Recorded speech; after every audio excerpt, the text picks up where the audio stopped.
Yo, what's up guys? Hope you're all doing well. Today we are back on Battlefield 2042, playing Season 3 Escalation, and honestly this season has been my absolute favourite so far. I've had a lot of fun on the new maps, playing my favourite map in the game. The railgun, while pretty cheesy, has also become my favourite gun. It's a bit of a guilty pleasure, just clicking on heads from across the map. And the nightbird is in a very good state, so fun gun, fun map, and my favourite vehicle is working well. Honestly, I can't complain. But not only am I really enjoying Season 3, but I think a lot of people just in general are getting around the 2042 right now because the numbers are honestly higher than we've seen since release. So obviously it peaked out at release, and that's how a lot of games are, but we are seeing somewhat of a resurgence right now where, due to the free-to-play periods, the game is going from 30 to 40k players on Steam, which is absolutely insane. So with all these new players, I thought I'd show you guys the basics on how to nightbird and how to make this heli become one of the most unstoppable forces on the battlefield, because I really believe it is. I think it's probably the strongest vehicle in the game once you do master it. Just before we get into that though, if you guys do enjoy this gameplay, be sure to subscribe. I'd really appreciate it. And this gameplay was taken off my stream. Obviously it's recorded in full high quality, but I did play this match on stream. And if you want to see matches like this, I do stream 5 days a week. So link in the description, twitch.tv/silk. It's always a good time, and I'd like to see some of you guys over there. Alright, so what you're seeing in the background is my first 100 kill streak on the new map. Since then we have got too many to count, honestly. It is really not too hard to get 100 kill streaks on this map once you know what you're doing. So today we're going to go over exactly what that is and how you guys can kind of repeat these results. So, the first thing you want to look at in the helicopter is your loadout. Now the loadout I'm using, and I think this is the loadout I recommend once you get a bit more advanced in the heli, is the miniguns, the AGMs, the flares, and the repair tool. And miniguns, always, never change off the miniguns. They are just so strong, and the cannons suck. They're useless. Now the AGMs, a lot of the counters in the helicopter are just armor, which you can't really kill without them. The new rail tank, for example, that's a counter. The new ELBC Ram from Season 2, that's a counter. The Wildcat, that's a counter. The Bolt can be a little bit of a counter. The Mav is a counter as well. I mean, a lot of the things that can kill you can be killed with AGMs. So unless you have a lot of support and you're playing with a squad, you're just not going to be able to kill those counters without AGMs. So especially for solo players, running AGMs is going to be a big difference maker. Otherwise, you'll have to avoid the AAs like the plague pretty much. It's really hard to avoid them, which is what I do a lot of the time anyway. But just having the option to kill a low health target with the AGMs, absolute godsend. Now, when you are first starting out with the heli though, I would recommend running the pods, and the reason being is that if you just start out with the miniguns, they are a little bit hard to aim. I mean, aiming a helicopter, while it looks easy when you watch a skilled player do it, is actually not the easiest thing. It's just a different experience. I'll talk about some ways to make it easier later in the video, but if you focus all of your efforts on aiming, you're going to forget about everything else, and all that other stuff is actually the important bits.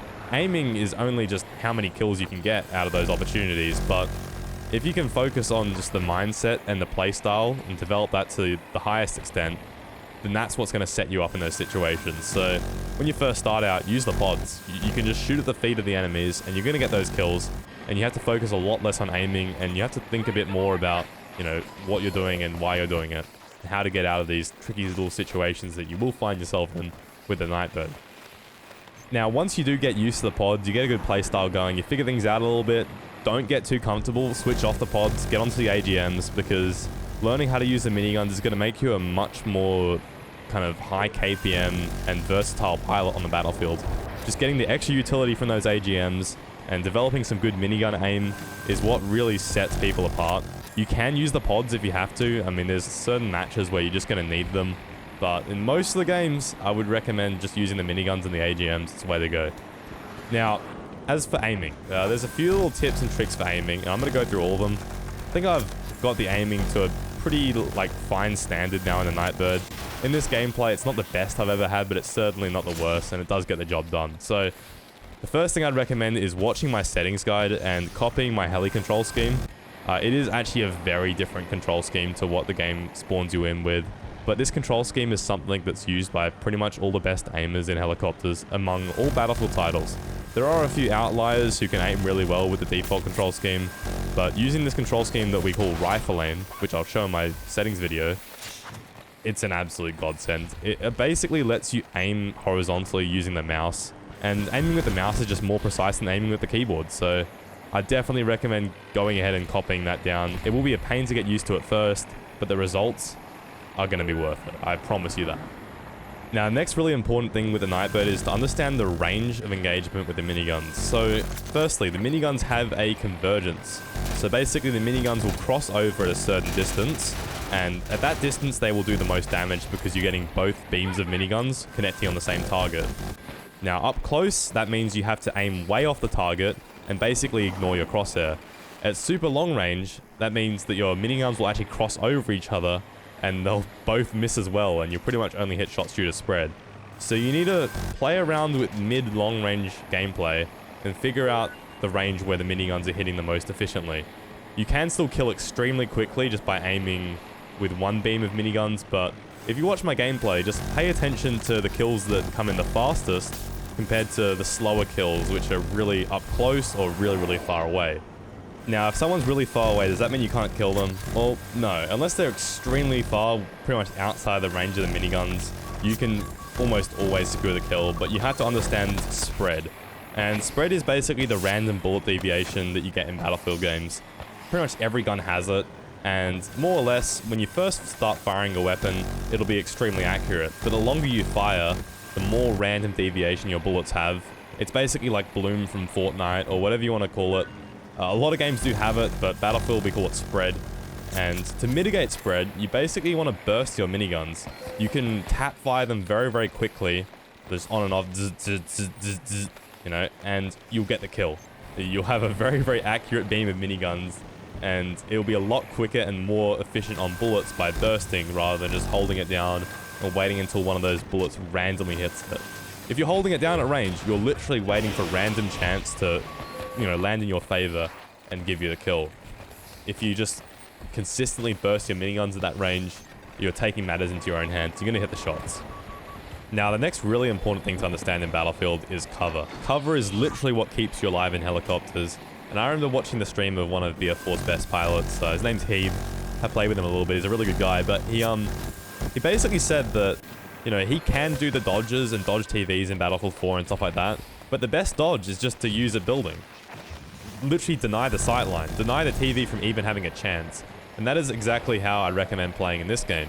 Why try to learn to dodge missiles and all this kind of stuff when you can just use a piece of cover? So pretty much whenever you're flying, always just have an idea of where your exit's going to be. How are you going to get out if someone locks onto you, if someone hacks you, if someone starts firing an AA at you? You pretty much need to know exactly where you're going to go as soon as you stop shooting and start running.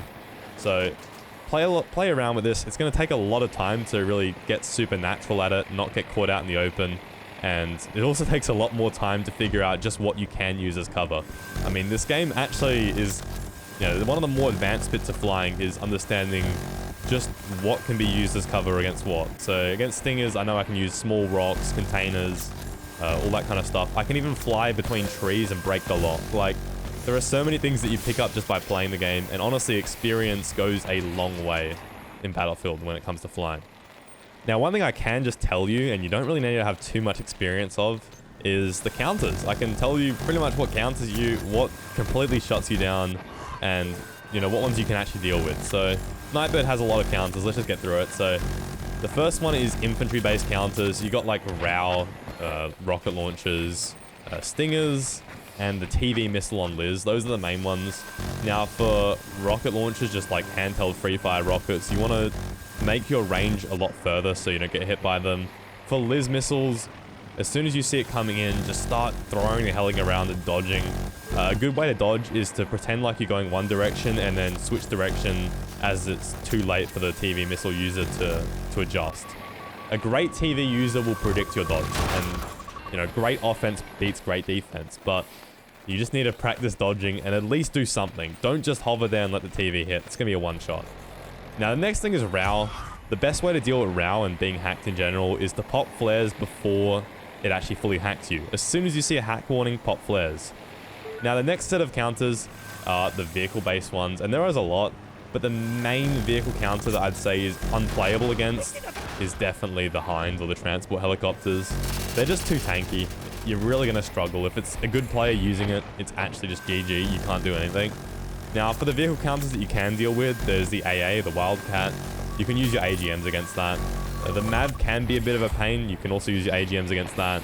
And the main vehicle counters, honestly, are your enemy helis, the enemy nightbirds, all that kind of stuff. Because those are the players who just... I don't know what it is. Battlefield players just seek out 1v1s. If I'm in a nightbird, I'm just going to seek out their nightbird and 1v1 it. It's just a fun thing to do. So you need to know that that other guy is going to be hunting you down at all times. So more or less against any heli, once you kill it, you want to look at the scoreboard or just time it out yourself. I think helis are a minute 20 seconds. So once you kill it, time out a minute 20 seconds. There's going to be another one and he's going to come for you. That allows you to get the jump on him or at least prevents him from getting the jump on you. Anyways, that's pretty much it for the counters. Pretty much all the vehicles can kill you, but the ones that are most effective are the AA and the Hind. Now, the one advantage that you do have in the Nightbird against pretty much everything is your maneuverability and your small size. Nightbird is a hard heli to hit, and it can be maneuvered very quickly and just in an agile way. So if there's one thing to do, it's to not give up your maneuverability. You want to stay like hard to hit. So if you're 1v1 and you're bobbing up and down, if you're like trying to fight against an AA, you're flying in quick, getting a quick lock on and then dipping behind cover, or you're flying low, you pretty much want to use the maneuverability and the small size of this thing to really just maneuver around the battlefield and stay as undetected as possible. Anyways, I think that's about it. I'm going to have more videos like this explaining just the Nightbird thought process, probably in a more just free-flowing way rather than just slamming guys with tips. But I thought with all the new players out right now, there is really just going to be a lot of benefit to showing you guys exactly how it's done like this.